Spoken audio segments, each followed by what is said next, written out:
Good morning everyone. आप सभी का स्वागत है ITI 247 पर। और आज हम लोग पार्ट 2 को डिस्कस करेंगे, श्रमिक कल्याण अधिनियम, लेबर वेलफेयर लेजिस्लेशन। मुझे बहुत खुशी हो रही है कि आप सभी लोग मेरे वीडियो को बहुत पसंद कर रहे हैं। कल मुझे एक दूसरे राज्य के ITI से एक मैम ने फ़ोन किया था। वो बता रही थी कि जो बच्चे हिंदी नहीं बोलते हैं, वे बच्चे भी आपके वीडियो को बहुत पसंद कर रहे हैं। और I am so glad for the positive responses that I am getting from all of you, and I'll keep making even more interesting video in near future. So keep watching my video. And जिन लोगों ने भी मेरे इस channel को अभी subscribe नहीं किया है, वो लोग राइट कॉर्नर पे जो मेरा लोगो दिख रहा है यहाँ पे, उस पर क्लिक करके चैनल को सब्सक्राइब कर लें। और मैं पूरी कोशिश करता हूँ कि जो मैं वीडियो बनाऊँ वो बाइलिंगुअल में बनाऊँ, जिससे कि किसी को दिक्कत ना हो। और मैं जो चीज़ यहाँ पे लिखता हूँ वो हिंदी में भी लिखता हूँ और इंग्लिश में भी लिखता हूँ, जिससे कि सभी लोग समझ पाएँ। तो कल तक हम लोगों ने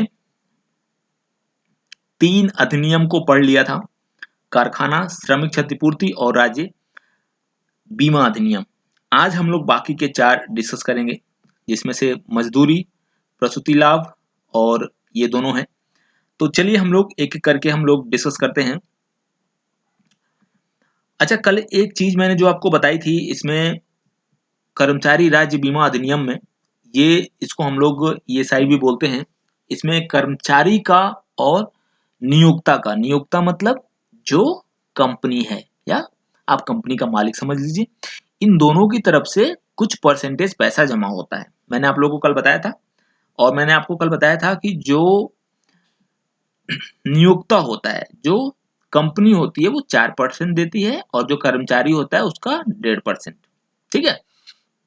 असल में 2019 जुलाई में क्या हो गया था, ये जो परसेंटेज था वो घट के क्या हो गया था, 3.25 हो गया था।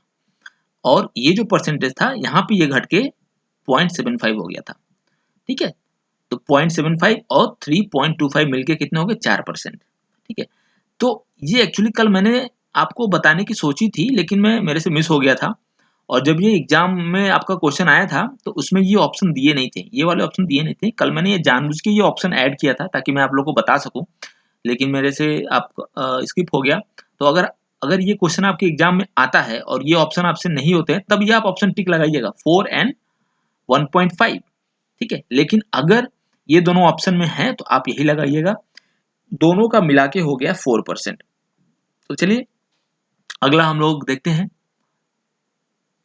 मजदूरी भुगतान अधिनियम। इसको इंग्लिश में हम लोग बोलते हैं पेमेंट ऑफ वेजेस एक्ट। ठीक है, 1936। इसको हम लोग दूसरे नाम से भी जानते हैं वेतन भुगतान अधिनियम। मजदूरी की जगह वेतन होता है, तो वेतन भुगतान अधिनियम। क्वेश्चन पूछा था मजदूरी भुगतान अधिनियम को दूसरे किस नाम से जानते हैं, तो वेतन भुगतान अधिनियम के नाम से जानते हैं। इसमें क्या होता है कि जो कर्मचारी या जो श्रमिक किसी कारखाने में या किसी कंपनी में काम कर रहा है, तो वहां पे उसकी जो सैलरी है, जो उसकी वेतन है, वो सही तारीख पे उसको मिलती रहे, उसको सही सैलरी मिलती रहे। ठीक है। तो उसका जो मजदूरी का जो एक तरीके से प्रोटेक्शन है, वो उसमें दिया जाता है। जो उसकी अर्जित की गई मजदूरी है, अर्जित की गई मजदूरी मतलब उसकी कमाई गई रकम।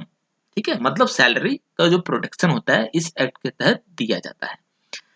ITI की दृष्टि से ये आपका बहुत महत्वपूर्ण है कि अगर किसी कारखाने में 1000 श्रमिक हैं या 1000 से कम हैं, तो उस कर्मचारी की, जो उस कंपनी में काम करता है, की सैलरी 7 तारीख के पहले पहले आ जाना चाहिए।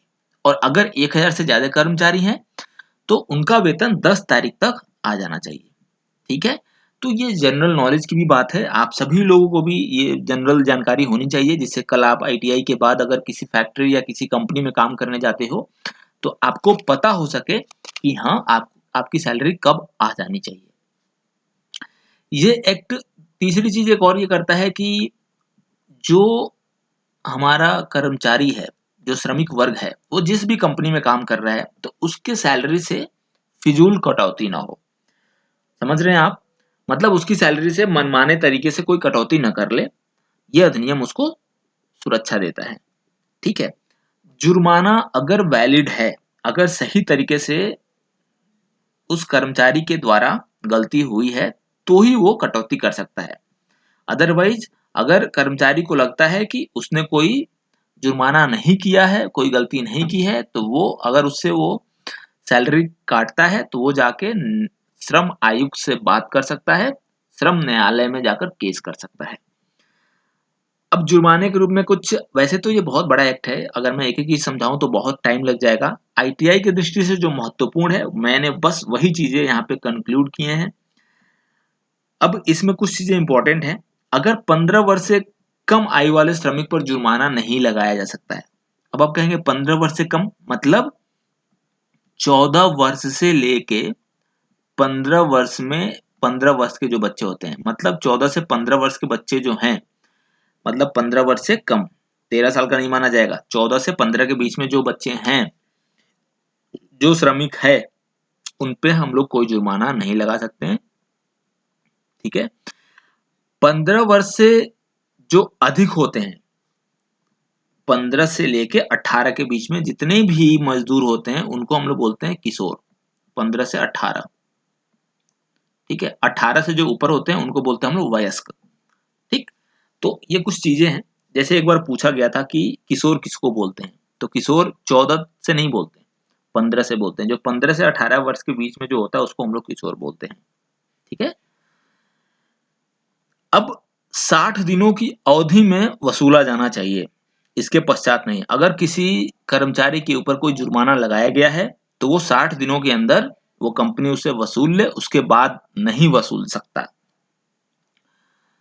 और जिस दिन से गलती हुई है, उसी दिन से दिन को काउंट किया जाएगा। मान लीजिए आज से अगर गलती हुई है, तो ये जो 60 दिन काउंट किया जाएगा, वो उसी दिन से काउंट किया जाएगा जिस दिन गलती हुई है। ठीक है। और जितना भी ये जुर्माना लग रहा है, तो इस जुर्माने को वो जो मालिक है अपने जेब में नहीं रखेगा, वो क्या करेगा, उसका पूरा हिसाब रखेगा और उस जुर्माने को कंपनी के किसी एक अकाउंट में उसको जमा करता जाएगा और श्रमिकों के लाभ के लिए उपयोग किया जाएगा, याद रखिएगा। ठीक है। जो जुर्माने का प्राप्त राशि है, उसका उपयोग श्रमिकों के लाभ के लिए किया जाएगा। तो ये महत्वपूर्ण पॉइंट था, मैंने आपको यहाँ पे ऐड किए हैं। देख लेते हैं क्वेश्चन के माध्यम से कुछ कि किस प्रकार के क्वेश्चन इसमें पूछे जाते हैं। थ्योरी बहुत लॉन्ग हो जाएगी, मैंने कोशिश की है कि क्वेश्चन के माध्यम से आपको अच्छे समझा दूं। मजदूरी भुगतान अधिनियम के मुख्य उपबंधों में निम्नलिखित में से कौन सा नहीं आता है? नहीं आता है पूछ रहे, आता है वो नहीं, नहीं आता है। साफ साफ दिख रहा है, आश्रितों के लाभ। ठीक है। आश्रितों के लाभ, आश्रित जो होते हैं उनका लाभ। ठीक है। तो मजदूरी से कटौती ये भी देखता है, मजदूरी का निर्धारण ये भी दिखता है, मजदूरी की अदायगी मतलब कब देना है, अदायगी मतलब होता है किस तारीख को पेमेंट आनी है। बात आ रही समझ में? तो ये तीनों पॉइंट सही है, बस यही एक आपका गलत है। ठीक। और अगर कोई पूछे आश्रितों का लाभ किसके अंतर्गत आएगा, तो क्षतिपूर्ति अधिनियम, मैंने कल पढ़ाया था। जिन लोगों को भी समझ में नहीं आया जाकर वो वीडियो देखें, डिस्क्रिप्शन लिंक में मैंने लिंक दे रखी है। जो क्षतिपूर्ति होता है, किसी की दुर्घटना हो जाती है, तो जो आश्रित हैं उन पे उनको लाभ दिया जाता है क्षतिपूर्ति अधिनियम के तहत। अगला हम लोग देखते हैं, मजदूरी भुगतान अधिनियम में दर्शाया गया है कि मजदूरी अवधि में अंतिम दिन के पश्चात मजदूरी का भुगतान नियत दिन के समाप्त होने के पूर्व अनिवार्य रूप से किया जाना चाहिए। यदि संस्थान में 1000 से अधिक कर्मचारी हैं, तो नियत दिन कौन सा होगा? बड़ा टफ हिंदी लिखा है, लेकिन फिर भी जो लोग मेरी बात को समझे वो क्वेश्चन को समझ जाएंगे। यदि संस्थान में 1000 से अधिक कर्मचारी हैं, तो 10वें दिन तक सैलरी आ जाना चाहिए। मजदूरी का भुगतान देखिए यहाँ पे लिखा मजदूरी का भुगतान। कभी कभी क्या होता है कि हम क्वेश्चन पढ़ते हैं, एक बार में हमको समझ में नहीं आता है, आप दोबारा क्वेश्चन पढ़ो। कई लोग इस क्वेश्चन को छोड़ देंगे इस वजह से, क्योंकि ये बहुत लंबा दिख रहा है हमको, 3 लाइन का, कौन पढ़े, कौन इसमें दिमाग खपाए। छोड़ो यार इसको, नेक्स्ट क्वेश्चन पे चलते हैं। लेकिन बहुत आसान क्वेश्चन होते हैं। अगर 1000 से कम है तो 7वें दिन तक सैलरी आ जाना चाहिए। ठीक है। नेक्स्ट हम लोग देखते हैं प्रसूति लाभ अधिनियम। इसको हम लोग मातृत्व लाभ अधिनियम के नाम से भी जानते हैं। इंग्लिश में उसको मैटरनिटी बेनिफिट एक्ट 1961 बोला जाता है। ठीक है।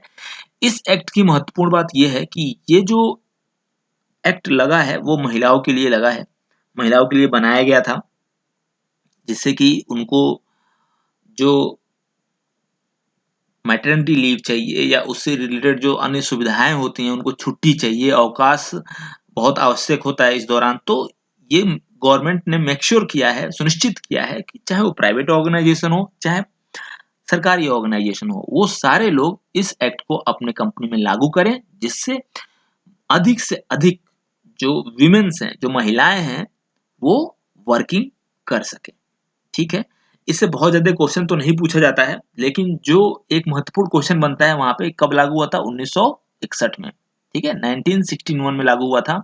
इसका दूसरा नाम मातृत्व लाभ अधिनियम है।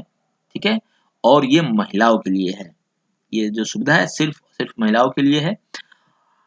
अगला क्वेश्चन देखते हैं हम लोग। अधिनियम कर्मचारी भविष्य निधि कोष एवं विविध उपबंध कोष अधिनियम। बड़ा टफ हिंदी है, लेकिन कोई बात नहीं, आप उसको ईपीएफ के नाम से जानिए, एम्प्लॉयज प्रोविडेंट फंड, उसको हम लोग ईपीएफ बोलते हैं। और जो उपबंध कोष है उसको हम लोग इंग्लिश में ग्रेच्युटी बोलते हैं, ग्रेच्युटी एक्ट 1952 1952। तो ये जो कर्मचारी कर्मचारी भविष्य निधि है, ये क्या होता है और ग्रेच्युटी क्या होता है, ये सिंपल भाषा में मैं आपको समझा दे रहा हूँ कि जब कभी कोई कर्मचारी किसी कंपनी के लिए काम करता है, तो सेवानिवृत्ति के पश्चात, मतलब रिटायरमेंट के बाद, उसको जो लाभ दिया जाता है उसको इसके अंतर्गत रखा गया है। पहली बात तो यही समझ लीजिए कि जो क्वेश्चन इंपॉर्टेंट है, एक बार पूछा गया था कि ये जो प्रोविडेंट फंड है कब लागू होता है, तो आपका आंसर होगा रिटायरमेंट के बाद। आपको सेवा करते हुए ये इसका लाभ नहीं मिलता है। ठीक है, अब ये होता क्या है? एक्चुअली ईपीएफ जो होता है वो एक फंड होता है जो प्रत्येक महीने कर्मचारी की सैलरी से कुछ भाग उसका कटता है, और वो जो कंपनी में काम कर रहा है उस कंपनी का जो मालिक है, या उस कंपनी का जो एक तरीके से जो एडमिनिस्ट्रेशन है, वो कुछ परसेंटेज इस ईपीएफ, एक ऑर्गेनाइजेशन है गवर्नमेंट की, उनको जमा करता है। मतलब मैं आपको ये बताना चाहता हूं कि अगर कोई इंसान या आप कर्मचारी मान लीजिए, उसकी सैलरी 10,000 है, तो 10,000 का इसमें 12% कटता है, लगभग लगभग 12% आपका कटता है। 10,000 का 12% कितना हो गया आपका? 1200 रुपये। अगर 10,000 का 12% आप लोग निकालेंगे, निकाल लीजिएगा, आपका 1200 रुपया आएगा।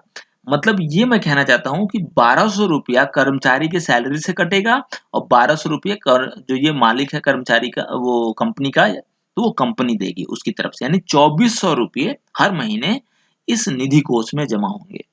और हर महीने का ये 2400 2400 2400 जब बढ़कर एक बड़ा अमाउंट बन जाएगा, तो जब ये आदमी रिटायर होगा, कर्मचारी रिटायर होगा, तो उसको पैसा वो दे दिया जाएगा। ठीक है, अब इसको समझते हैं ग्रेच्युटी क्या होता है। ये इससे अलग होता है, कई लोग सोचते हैं कि ये दोनों एक ही चीज होती है, अलग अलग होता है। मैं बता दूं, ग्रेच्युटी जो होता है वो सभी कंपनियां नहीं देती हैं, कुछ कंपनियां देती हैं। एक्चुअली इसको हम लोग बोलते हैं उपहार। आप इसको एक तरीके से समझ लीजिए, उपहार। ठीक है, ये क्यों दिया जाता है? उसकी लॉयल्टी के लिए आता है। किसकी लॉयल्टी के लिए? लॉयल्टी मतलब एक तरीके से कर्मचारी के लॉयल्टी के लिए। मतलब अगर कोई कर्मचारी किसी कंपनी में 5 या 5 से अधिक वर्षों तक जॉब कर लेता है, तो वो ग्रेच्युटी पाने का अधिकार उसको मिल जाता है। तो ये कुछ कंपनियां क्या करती हैं कि आप हमारे यहाँ बहुत सालों से काम कर रहे हैं, आपने हमारी कंपनी को बहुत ज्यादा सेवा दी है, इसलिए हम आपको ये उपहार के तौर पे ये दे रहे हैं। ठीक है, तो आप बस इतना समझिए कि ग्रेच्युटी ये होता है। बहुत ज्यादा अंदर जाने की जरूरत नहीं है कि कितना मिलता है, कैसे ग्रेच्युटी कैलकुलेट हो जाती है, ये बहुत अंदर की बात है। तो आईटीआई की दृष्टि से ये इतना इंपॉर्टेंट नहीं है। आपको आईटीआई की दृष्टि से क्या इंपॉर्टेंट है? ये अधिनियम कब पारित हुआ था? 1952। ईपीएफ का फुल फॉर्म क्या होता है? Employees provident fund. और ग्रेच्युटी जो मैंने बताया आपको कि एक तरीके से ये उपहार है जो कर्मचारियों के लिए दिया जाता है। और ग्रेच्युटी किनको मिलता है? 5 वर्ष से अधिक अगर कोई कर्मचारी किसी एक ही कंपनी में काम किया है तो। ठीक है, और एक महत्वपूर्ण बात यह है कि ये जो होती है सेवानिवृत्ति के पश्चात वृद्धावस्था में लाभ पहुंचाने के लिए दिया जाता है। तो चलिए क्वेश्चन के माध्यम से थोड़ा बहुत समझ लेते हैं। कर्मचारी भविष्य निधि अधिनियम का मुख्य उद्देश्य क्या है? ठीक है, कर्मचारी को शोषण होने से रोकना, कर्मचारी को क्षतिपूर्ति हेतु मुआवजा देना, कर्मचारी को सेवा, देखिए ये साफ-साफ दिख रहा है सी, ठीक है? अब आपने अगर अच्छे से पढ़ाई कर ली है, अगर आपने सारी अच्छे से पढ़ाई कर ली है, तो आप इसके सारे ऑप्शन को बता दोगे कौन किस, अब जैसे मान लो पहला ऑप्शन है, शोषण होने से, ये किसका है? मजदूरी एक्ट। ये कौन-सा है? ठीक है? कर्मचारी को क्षतिपूर्ति, ये क्षतिपूर्ति अधिनियम। तो आपको ये समझ में आ रहा है कि ये इस एक्ट से आएगा, ये इस एक्ट से आएगा और ये आपका इस एक्ट से आएगा, ईपीएफ वाले।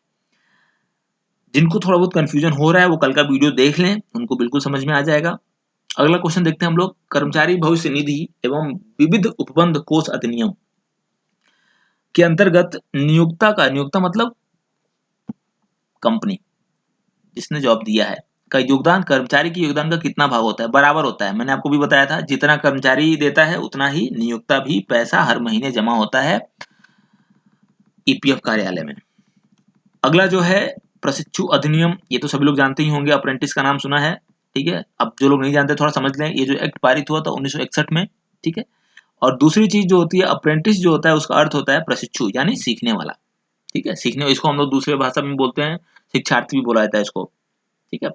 जो सीखता है, एक ऐसा उम्मीदवार जो किसी संस्था में एक छात्र की तरह वहां के कार्य सीखता है, ट्रेनिंग करता है और प्रशिक्षण प्राप्त करके अपने स्किल मतलब हुनर, योग्यता को बढ़ाता है, इस ट्रेनिंग को अप्रेंटिस कहा जाता है। ये जो करता है, जो जितना प्रोसेस होता है, जो ट्रेनिंग होती है, इसको हम अप्रेंटिसशिप बोलते हैं।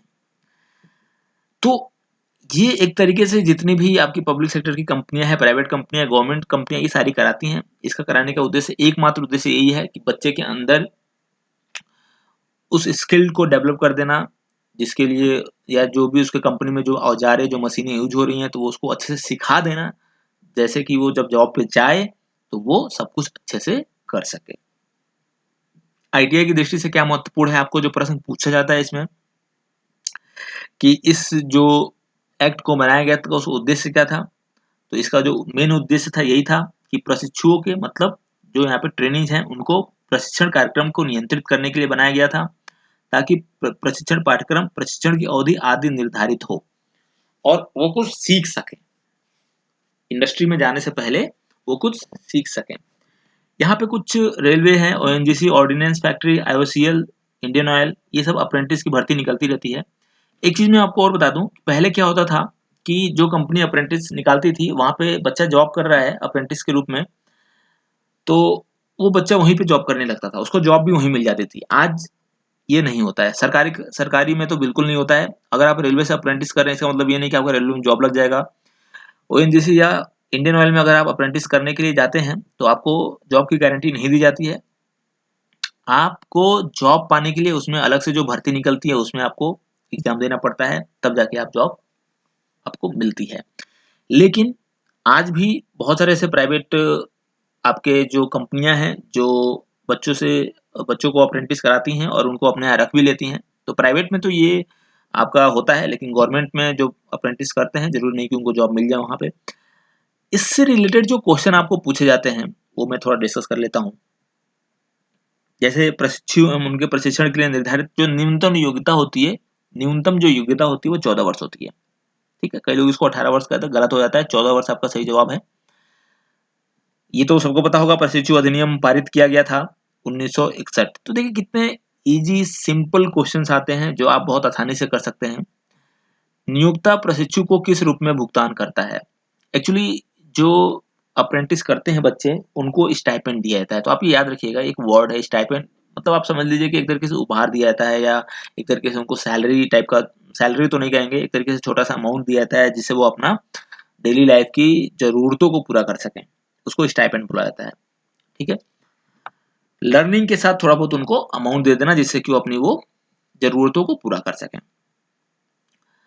अब नोट्स की दृष्टि से बहुत सफिशिएंट है, इतना मैंने आपको दे दिया। कल का और आज का वीडियो बहुत सफिशिएंट है, आप देख के बहुत इसमें सीख पाओगे और सारे क्वेश्चन को आप सॉल्व कर लोगे। लगभग खत्म हो गया। एक चीज मैंने यहाँ पे जो ऐड किया है ये बहुत इंपॉर्टेंट है, मुझे ऐसा लग रहा है कि ये शायद अब जो एग्जाम्स आएंगे उसमें क्वेश्चन आएगा, इसलिए मैंने इसको ऐड किया है। आप समझिए क्या है ये, व्यावसायिक सुरक्षा स्वास्थ्य एवं कार्यस्थल विधेयक, स्थिति विधेयक, occupational safety health and working condition code 2019। महत्वपूर्ण इसलिए है क्योंकि जुलाई 2019 में ये लागू हुआ है, लोकसभा में पारित हो गया और ये कानून पारित हो गया है। ये कानून है क्या? आपको बता दूं, मैंने आपको जितने भी ये ऊपर आपको ये बताई हैं अधिनियम, जितने भी बताए मैंने आपको 7 अधिनियम बताए हैं श्रम से रिलेटेड। ये सिर्फ 7 ही नहीं, इस जो ये नया अधिनियम बना है इसमें श्रम से रिलेटेड जितने भी 13 अधिनियम है सबको खत्म कर दिया गया है और उन सबको एक में मिला के इसमें समाहित कर दिया गया है। ये अधिनियम यही कहता है। ये जो कानून बना है, ये जो संहिता बनी है, इसमें क्या क्या क्या क्या कहा गया है? नई संहिता के लागू होने के साथ ही कारखाना अधिनियम, खाद्यान्न अधिनियम, मजदूरी भुगतान अधिनियम और श्रम से संबंधित 13 अन्य सभी अधिनियम इस संहिता में समाहित हो गया है और अलग से उनका कोई अस्तित्व नहीं रह गया है। मैंने यहाँ पे आपको खाद्यान्न अधिनियम पढ़ाया नहीं है, कोई बात नहीं, बहुत इंपॉर्टेंट नहीं है ये, आपसे बस आप इतना ध्यान रखिए कि 1952 में आया था। टोटल 13 अधिनियम है श्रम से रिलेटेड, मैंने आपको 7 पढ़ाया है। तो जितने भी ये 13 अधिनियम हैं सबको खत्म करके एक में बना दिया गया, खत्म नहीं किया गया, एक तरीके से सबको मिला के एक बना दिया गया है। आप समझ रहे हैं मेरी बात को? उन 13 को आपस में मर्ज कर दिया गया है, मिला दिया गया है और उन 13 को एक के नाम से जाना जाएगा जुलाई 2019 के बाद से, ठीक। और इसको पारित किसने किया था? अपने जो मंत्रालय है, अपने उद्यमिता मंत्रालय, कौशल विकास एवं उद्यमिता मंत्रालय, ठीक है, उसके जो केंद्रीय मंत्री हैं डॉक्टर महेंद्र नाथ पांडे, उन्होंने इस को लोकसभा में पारित किया, जिसके बाद ये कानून बन गया। तो ये बस आपको थोड़ी बहुत जानकारी देना चाहता था, इसलिए मैंने इसको ऐड कर दिया। तो ये नोट्स बहुत है आपको पढ़ने के लिए और इसकी मैं पीडीएफ आपको भेज दूंगा। जो भी लोग भी ग्रुप पे ज्वाइन हैं उनको ये पीडीएफ मिल जाएगी और जो लोग भी नहीं ज्वाइन हैं तो अगर जिनको पीडीएफ चाहिए तो वो इस मेरे नंबर पे आप व्हाट्सएप लिख कर भेज सकते हैं और मैं आपको पीडीएफ प्रोवाइड करा दूंगा।